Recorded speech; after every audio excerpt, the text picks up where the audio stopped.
Home of the best music, Theo Kosinkwe, one of the earliest collaborations with Zonke, Thinking of You. It was Alu Black, before that, The Man, and Jamiroquai, Runaway. Actually, all these three tracks, you can include them in your playlist when you go jogging and stuff. We make all sorts of resolutions at the beginning of the year. I used to be very fit those many years ago. Don't ask me what happened, but part of my resolution this year, a list, I've got about 10 of them, I mentioned them on the show, is that I want to get back to being fit again.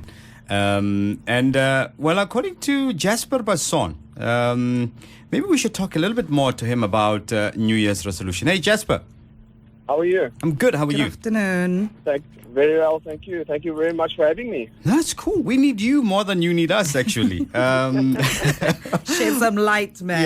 Yeah. You were going to say? I'm very glad you're going to start training again. It's very good New Year's resolution. Yeah. Is it a good thing, though, to be making these resolutions? Because the previous years, I wouldn't have made any resolutions. I would have just gone, yeah, I'll do it if I want to. You know, should I get to that mental state, I'll do it. But, you know, is it a good thing when you begin a year to be packing up a list of things that you will do differently or even start doing in a particular year? Yes, I'm not really a fan of New Year's resolutions because, like a cliche, almost everybody do that. And also, New Year's resolutions is really, the thing is, I mean, you need to form a new habit, and forming a new habit is really, it's not that easy. And that's why the most of the people doing New Year resolutions very excited, but the moment they need to start actually going into doing the work, they start pulling out, and it's about 5% of the people that really push forward and really start forming the habits. How many percent you said? That's about 5%, I believe. Oh, okay. Okay. I've been in the counting industry for about 2 decades, and I've been a martial arts instructor for many years. And I've seen all these people come and go, and it's really a thing of having the grit to really pull through. And forming your habits. No, okay. Can I just ask then, what are we doing wrong to not maintain, certain new habits or, certain structures in our life? What are we doing wrong? Maybe I can just run you through really the periods of really forming a habit. I think because that's really important for people to understand the stages they're going through.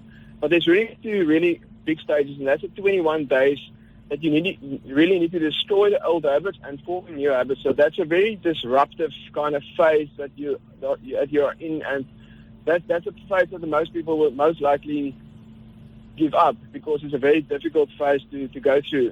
And it's really only when you reach 66 days that you're on a point of automaticity that's actually easy to do the new habit than do the old one. So if you want to start training, obviously, the beginning you will be sore and you have all kinds of reasons why you need to give up. But the moment you're on almost want to say on autopilot at 66 days, it will become your new normal, and it's better to go to the gym than not going to the gym. Yeah, but you see now, this is the part about my job where I go, why didn't I talk to this man earlier? You know what I mean? So you're saying it takes 21 days to formulate a habit. Did I hear you correctly? Yeah, formulate a habit and really do it's a really disruptive portion of the habit, that the part you need to form it and get rid of the old ones. Okay. And then you mentioned 66 days autopilot. What was that about? That scientifically proven that once you reach 66 days, that's actually the point that your new habit is an automaticity. You're on autopilot, and it's much easier to do the new habit at that stage than to not to do it. So makes sense. I'm a real big fan. I'm a promoter of morning routines. Okay. I wake up every morning and I do morning routines between 4 a.m. and 6 a.m. And part of that is really start my day with some exercise, at least about 20 minutes of exercise to start the endorphins flowing and all kinds of chemicals. The one I really like is BDNF, brain-derived neurotrophic factor, that actually repair your brain cells. So I believe training first thing in the morning might be easier for you. Depends on your schedule and your work. I'm sure you've spoken to thousands of people, but I want to tell you today that little portion you just did is probably among the most important portions in my life. You know, that whole statistics about 21 and 66. Whoa, you have no idea what you've done. I'm sure next time we talk, I'll be like Jean-Claude Van Damme. Just putting it out there.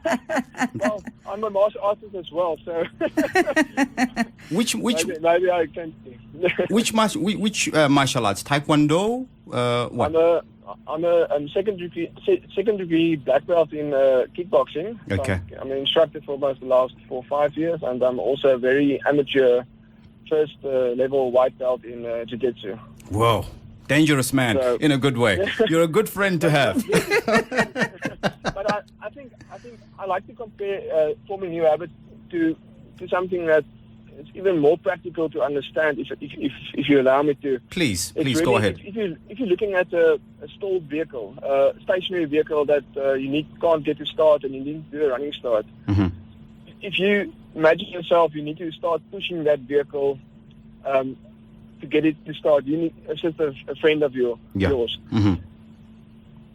In the beginning, it's really tough. I mean, you feel that you can't even move the vehicle, and as you prolong and as you go forward, it gets easier and easier as you go along. And the same as with a new habit, forming it in 21 days and 66 days. Life gets easier as you go along, and I would really just suggest to any person that really have New Year's resolutions, take 1 or 2 of those items and really focus on them and make them your new normal. Be assured that you're going to have a very disruptive kind of January, but pull through and you will be very happy after you've done it. I mean, the real benefit is at the other side of your comfort zone. And it's the same with your habit. We're speaking to Jasper Basson. He's a motivational speaker, he's a martial artist as well.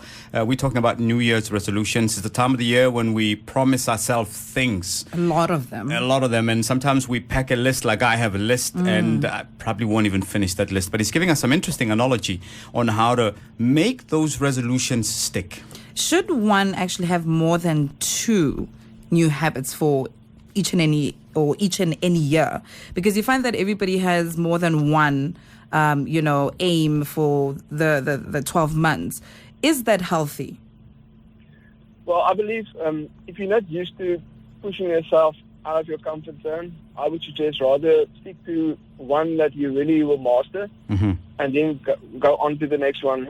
If you're a regular person that thrives, I like to thrive out of my comfort zone, because I know I'm growing when I'm out of my comfort zone. Then you can start pushing yourself on a daily basis out of your comfort zone on various aspects.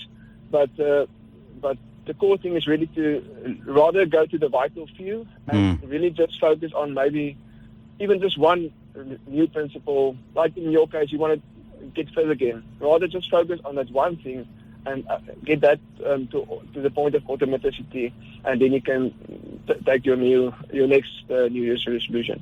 Jasper, I want to get into the mind now, and you're the right guy to help us with the mental space here. And it happens a lot to, somebody who's taking on something new. And I would like you to help us with, mental fatigue. It's the same route that I'm taking. It's going to be the same pair of sneakers that I wear. It's the same speed ball that you have to punch. It's the same, ring you got to be in. How do you work the mind? How do you tell the mind that, listen, we're going to have to use the same route, the same things to get to another level? What do you tell the mind?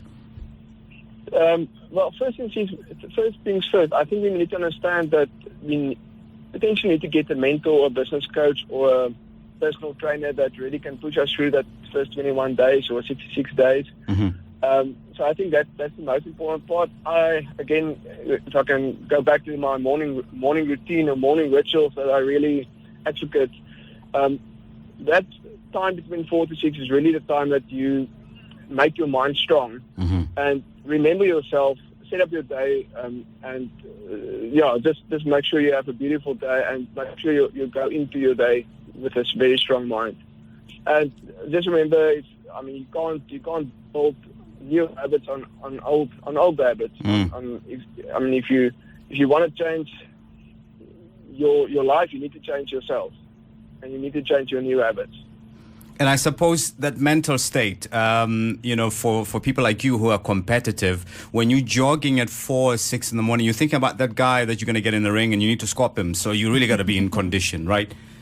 Yeah, no, for sure. I think that's another thing. I mean, if you really have a goal, that's part of I've got a whole 21-day online ritual course that really train the guys to really go to the old school way of journaling and write down your goals. And because if you don't have a goal, there's the easiest way to give up if you don't have a goal. Tell us about where do we find this 21-day ritual of yours so that we can follow you, Jasper? The easiest way to go is on YouTube. You can follow me, Jasper Basson, Accounting, Tax and Habits. And you will find everything. There's a lot of videos. I've got interviews with a lot of really inspiring celebrities, entrepreneurs that you can follow for free there. And you can also get the link and the details on the new morning ritual and daily habits online course that will be released next week. That's it. This is my new friend. You don't know it. We're friends. Done. Kicked. You're part of the family now. Thank you so much. Appreciate it, my man. Chat to you soon, yeah? No problem. Excellent. Thank you very much for having me. Only a pleasure. Check him out on YouTube, Jasper Basson. Just search the videos there and, discover as much as you can about the morning rituals, the 21 days. 4 to 6 in the morning. That's a crucial time, though. That's where the brain is awake around that time. 4 to 6. I'm up at 4 and then I'm up like past 5 in the morning. So clearly my brain is functional at that time. But probably that's the most quietest time and for one to actually feed the brain with, I guess, positive information before it shuts down again for the normal time at 7, 8 in the morning. Are we friends, you and me? We're friends. Okay. I'm going to need you to help me through the 21 days. And then who's going to help me? Yeah, well, I'll go first. What? Ladies first. You helping me and then... Ladies first. Okay, we'll talk about it later. When you come to Micah, you come to family. You see, Micah has been serving our communities proudly since 1983. And because the man who owns the store runs the store, you're guaranteed to find just what you're looking for. As the leading experts in DIY and hardware, we continue to bring you quality brands you can rely on. And we always give you the right advice. So whether you're a painter, builder, plumber, or just someone who can't stop fixing things, make it with Micah. Let us show you how. Love music? Northwest FM, home of the best music.